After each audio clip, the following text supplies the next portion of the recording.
ये वाली वीडियो थोड़ी बड़ी हो सकती है और थोड़ी छोटी हो सकती है, पर होगी बिल्कुल वैसी जैसा टाइटल में लिखा है, earn money online. So what's up everyone, this is Manish and welcome back to my another blog and I hope you doing perfectly fine.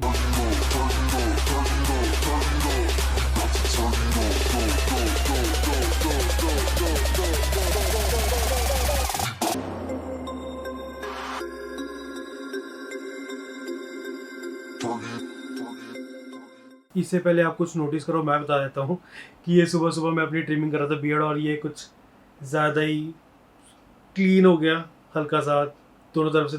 इस एंड से थोड़ा कम है लेकिन इस एंड से थोड़ा ज़्यादा है। तो इस वीडियो में जितने भी पॉइंट्स हैं वो बहुत ही वैलिड और आजमाए हुए हैं। तो मेक श्योर आप ये वीडियो एंड तक देखो ताकि सारे पॉइंट्स आपके दिमाग में घुस जाएं और आप उसकी भी हेल्प कर सको जिसको इसकी ज़रूरत है और जिसने ये वीडियो नहीं देखी। वैसे तो आप शेयर कर ही दोगे लेकिन स्टिल बोलना मेरा फ़र्ज़ है। सो मेक श्योर लास्ट तक आप वीडियो देखो। So first point is for graphic designers, photographers, videographers and illustrators. There are many websites जहाँ पे आप अपनी फुटेज जो है, रिकॉर्ड जो आप करते हैं, जो आप बनाते हैं, वो आप वहाँ पे अपलोड कर सकते हैं। जैसे मैं एक मूवी बना रहा हूँ, मुझे शॉर्ट चाहिए आईफल टावर का, तो मैं अब उस 10 सेकंड या 5 सेकंड वीडियो क्लिप के लिए आईफल टावर तो जाऊँगा नहीं, पेरिस तो जाऊँगा नहीं। So what will I do, मैं उस वेबसाइट पे जाऊँगा, वहाँ पे सर्च करूँगा आईफल टावर और जितने भी क्लिप्स आएंगे उसमें से सर्च करूँगा कौन सा मेरी मूवी के लिए सूट करता है, तो मैं वहाँ से परचेज़ करूँगा विद लाइसेंस। और लाइसेंस लेने का ये फ़ायदा है कि इन फ्यूचर क्या पता वो बंदा मेरे पे क्लेम कर दे कि ये फुटेज तो मेरी है, तूने कैसे खरीदी, ताकि मैं उसको बता पाऊँ ब्रो मैंने ये इस वेबसाइट से खरीदी है and I have paid this much money to you and to that website. तो कहीं ना कहीं उसको पैसा वो मिल चुका है, फिर वो वहाँ चेक करेगा, वेरीफाई होएगा और वो काम सेटल है। तो मतलब तो मैंने क्या किया, मैंने पेरिस जाने से अच्छा मैंने कुछ छोटे अमाउंट में एक वीडियो क्लिप शूट करी और मेरा काम भी उससे निकल गया और मेरी वीडियो भी बन गई। सो आप भी वैसे ही कर सकते हैं। अगर आप फोटोग्राफर है, वीडियोग्राफर, आप जो शॉट लेते हैं, बहुत सारे शॉट्स लेते हैं, मैं जैसे बहुत सारे शॉट लेता हूँ, मैं डिलीट कर देता हूँ कहीं, तो इंस्टेड ऑफ डिलीटिंग इट आप वो वेबसाइट पे अपलोड कर दो। आपको नहीं पता कौन सी कंट्री से, कौन सी सिटी से वो बंदा आपकी फुटेज देख रहा है और क्या पता अगर उसको पसंद आई तो वहाँ से परचेज कर लेगा। सो आप वहाँ से भी कुछ अमाउंट अर्न कर सकते हैं। So second point is for all the people जिनकी छोटी शॉप है और वो चाहते हैं कि वो बड़ी शॉप करें, या फिर जो घर बैठे स्वेटर बनाते हैं, ग्लव्स बनाते हैं या मास्क बनाते हैं या ऐसी और भी बहुत सारी चीज़ें जो मेरे भी दिमाग में अभी नहीं आ रही, लेकिन आप बैठे अभी रिलेट कर सकते हो कि हाँ मैं ये चीज़ बनाता हूँ और मैं ये चीज़ वहाँ पे अपलोड कर सकता हूँ। तो उनके लिए अमेज़ॉन, लेट्स से कि आप ये सब सारी चीज़ें करते हैं और आपके पास एक प्लेटफॉर्म नहीं है जहाँ पे आप वो सेल कर सकें। आप इंस्टाग्राम यूज़ कर रहे हैं, फेसबुक यूज़ कर रहे हैं, लेकिन वो रिजल्ट नहीं आ पा रहा, तो आप क्या कर सकते हो, आप अमेज़ॉन पे अपने आप को रजिस्टर करो। वहाँ पे जितने भी प्रोडक्ट आप बना रहे हो उसको लिस्ट करो, उनकी डिटेल लिखो, कितने में आप बेचोगे वो लिखो, ताकि कौन सी कंट्री में बैठे, कौन सी सिटी में बैठे आपको ऑर्डर आ रहा है आपको कुछ नहीं पता लगेगा। और मेरे हिसाब से बेस्ट बिजनेस वही है और बेस्ट ग्रो करने का तरीका वही है कि आप सो रहे हो और आपका बिजनेस चल रहा है। आपको रात रात में 10 ऑर्डर आ गया, आपने सुबह जब चेक किया कि वो ये तो बहुत 9-10 ऑर्डर आ चुके हैं, तो आपने जस्ट कॉल करी और डिलीवर गाय को बुलाया कि मेरे पास 10 ऑर्डर है, प्लीज़ आओ यहाँ से पिकअप कर लो। तो आपके दिमाग में और भी बहुत कुछ ऑप्शन आ रहा होगा कि मैं ये भी सॉल्व आउट कर सकता हूँ, ये भी सेल आउट कर सकता हूँ, ये भी सेल आउट कर सकता हूँ।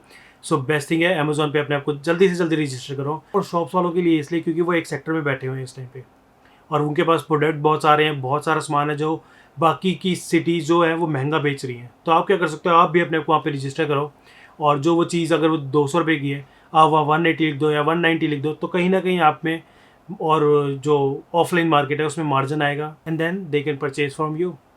बेस्ट है ना।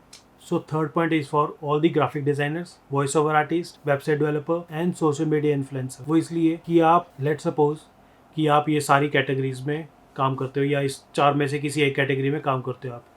आपने उस वेबसाइट पे गए, आपने अपने ऐप को रजिस्टर किया, आपने डिटेल्स भरी कि मैं ये सर्विस इतने प्राइस में दूंगा, और उसके बाद आपको नहीं पता कहाँ बैठे कौन कैसे देख रहा है और वो आपको as a voice over artist या आपको कंटेंट क्रिएटर या आपको वेबसाइट डेवलपर आपको हायर कर सकता है and that website is Upwork. अगर आपको पहले उसके बारे में पता था और आपने कभी ट्राई नहीं किया या डरते थे कि वो जेन्युइन होगी कि नहीं होगी, लेकिन वो पूरी 100% जेन्युइन है, कोई उसमें प्रॉब्लम नहीं रहती। अगर आपको इसमें पे भी कर रहे हो, कुछ भी कर रहे हो, तो वेरीफाई करेगा अपवर्क आपसे कि आप ये सर्विस जो आपने ली थी वो पूरी कंप्लीट हो चुकी है, आप सेटिस्फाई हो, क्या हम पेमेंट रिलीज़ कर दें। अगर आप उसमें येस करोगे तभी पेमेंट रिलीज आएगी। सोशल मीडिया इन्फ्लुएंसर्स के लिए इसलिए क्योंकि कुछ वहाँ पे क्लाइंट्स आते हैं जो कहते हैं मुझे ये मेरा प्रोडक्ट है और मुझे ये प्रोडक्ट प्रमोट करवाना है। सो आप क्या कर सकते हो, आप वहाँ से हायर किया आपने कि मेरी इतनी ग्रोथ है, मेरे इतने इंगेजमेंट्स हैं, आप मुझे प्रोडक्ट दो या मुझे प्रोडक्ट की डिटेल्स दो, मैं इतना चार्ज करूँगा करूँगी। अपने अपने सोशल मीडिया पे वो डाला, उसको रिजल्ट मिला, पैसे क्लियर हुए और आप भी खुश और आपका क्लाइंट भी खुश। सो फोर्थ पॉइंट बहुत ही ईजी और बहुत ही जेन्युइन पॉइंट है। ये पॉइंट एंड हो सकता है लेकिन ख़त्म नहीं है। मतलब ये कि इसके बाद 5 6 7 8 बहुत सारी अपॉर्चुनिटीज़ है जिसमें आप अपने आप को रजिस्टर करवा सकते हैं, जो कि मैं इस व्लॉग में नहीं बता रहा, इस वीडियो में नहीं बता रहा क्योंकि फिर ये बहुत लंबा हो जाएगा, पर फ्यूचर में हम डिस्कस कर सकते हैं इसके बारे में। So fourth point is for all the हाउसवाइफ्स या वो जो वर्क फ्रॉम होम करते हैं और उनके पास साइड इनकम नहीं है एक, तो साइड इनकम के लिए वो ये कर सकते हैं कि अपने किचन उन्होंने ओपन किए हैं, जो जस्ट क्या करते हैं आपको हायर करते हैं। आपने एक n नंबर ऑफ फूड बनाया अपने घर पे, टिफ़िन बनाया, ब्रेकफास्ट बनाया और उनको कॉल करी कि मेरे पास 10 रेडी हो गए हैं फूड, आके पिकअप कर लो। वो पिक करते हैं और वो टाइम पे लंच पे या डिनर पे जब भी उनको सूटेबल लगेगा वो तब डिलीवर करेंगे। सो आपको नहीं पता कि आपका खाना कोई मॉल का एम्प्लॉय खा रहा है, कोई पीजी वाला बच्चा खा रहा है। तो there are many kitchens in the city जो चाहती हैं कि उनको होम फूड मिले, ताकि जो उनके क्लाइंट्स हैं, उनके ऑफिस में काम करते हैं, उनके पीजी वाले जो हैं वो होम फूड और जेन्युइन फूड खाएं, साफ फूड खाएं। तो आप उन किचन्स को सर्च कर सकते हैं अपनी सिटी में, कौन से कहाँ पे कैसे बैठे हुए हैं। आप उनसे बात करो, आप उनसे टाई अप लो, तो उसमें कुछ ज़्यादा नहीं करना पड़ता। उसमें आपको n नंबर ऑफ फूड बनाना पड़ता है घर पे और आपको जस्ट कॉल करनी पड़ती है कि मेरा फूड रेडी है, आके पिकअप कर लो। और वो पिकअप करके ले जाएंगे और वो डिस्ट्रीब्यूट करेंगे वहाँ जहाँ आपको ऑर्डर आते थे। और उससे अच्छी ब्लेसिंग कहीं नहीं मिलेगी कि आपने खाना बनाया और वो कोई थर्ड पर्सन खा रहा है जिसको आप जानते भी नहीं हो, और वो कहीं ना कहीं बैठा आपको ब्लेसिंग दे रहा है कि थैंक यू, इतना टेस्टी खाना बनाया आपने। मज़ा आता है सुन के भी कि किसी थर्ड प्लेस का खाना खा के, साफ खाना खा के, अच्छा खाना खा के। सो बेस्ट थिंग है, आप उसमें रजिस्टर करो, आप सर्च करो कि आपकी सिटीज़ में ऐसे किचन्स कौन से हैं जो खाना ऐसे प्रोवाइड करते हैं, घर का खाना घर से पिकअप करके और किसी थर्ड प्लेस जाके डिलीवर करते हैं।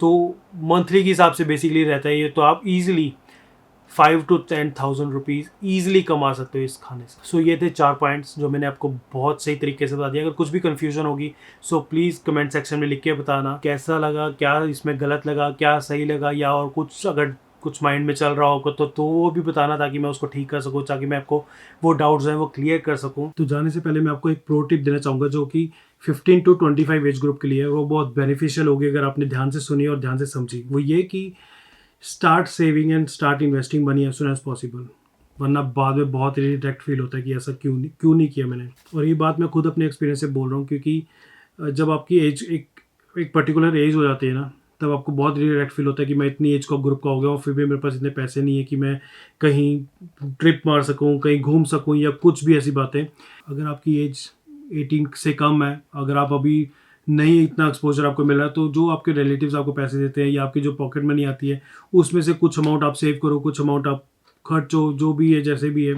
सो मेक श्योर कि आप थोड़ा बहुत जैसे भी करके, कोई भी पेरेंट आपको नहीं बोलेगा कि 2 लाख रुपए पर महीना कमा, चाहे आप 10,000 रुपये कमा रहे हो, लेकिन कमा रहे हो उनके लिए वही बहुत है। और उसमें से आपको कुछ सेव करना चाहिए, कुछ आपको इन्वेस्ट करना चाहिए, कुछ आपको खर्चना भी चाहिए। ऐसा नहीं कि खर्चना बिल्कुल भी नहीं चाहिए। जो चीज़ आपको चाहिए वो खरीदो, जो चीज़ किसी और को चाहिए उसको गिफ्ट कर दो। लेकिन इन्वेस्ट और सेविंग बहुत ज़रूरी है, क्योंकि अभी कोरोना वायरस चल रहा है और बहुत सारे लोग हैं जिनकी जॉब्स आ चुकी हैं, जो पैसे के लिए मतलब हो रहे हैं कि पैसे नहीं हमारे पास, कैसे करें, खाए कहाँ से, पिए कहाँ से। जो बाकियों को बचा रही है वो है उनकी सेविंग। अब आपको नहीं पता कि कोरोना वायरस दोबारा से कब आ जाएगा या कोई और बीमारी कब आ जाएगी, क्या पता 5 साल बाद आए, क्या पता 10 साल बाद आए, क्या पता आए ही ना, सिचुएशन ऐसी बने ही ना कि वो दोबारा से कुछ ऐसा चीज़ आए। लेकिन यू नेवर नो, आपको उस चीज़ के लिए प्रिपेयर रहना चाहिए, आपको उसकी चीज़ के लिए तैयार रहना चाहिए कि क्या पता कल ही वो चीज़ क्यों ना आ जाए। सो मेक श्योर कि आप ये वीडियो देख रहे हो तो आप इससे कुछ ना कुछ छोटी मोटी चीज़ ही बेनिफिशियल जो अपने माइंड में रखो और start investing and start saving. अगर आपको ये वीडियो अच्छी लगी so please hit the like button and subscribe button.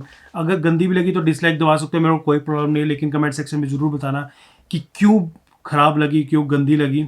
But in दोनों सिनेरियो में, चाहे अच्छी लगी चाहे बुरी लगी, सब्सक्राइब बटन को मत भूलना, वो सब्सक्राइब करना अगर आपने अभी तक नहीं किया, और बेल आइकन को प्रेस कर देना, क्योंकि उससे पता लगेगा कि आपको कि मेरी वीडियो नेक्स्ट कब लाइव जाएगी। सो आई होप आपको ये वीडियो अच्छी लगी है। Thank you so much for watching this video, bye. And third point is for all the graphic designers,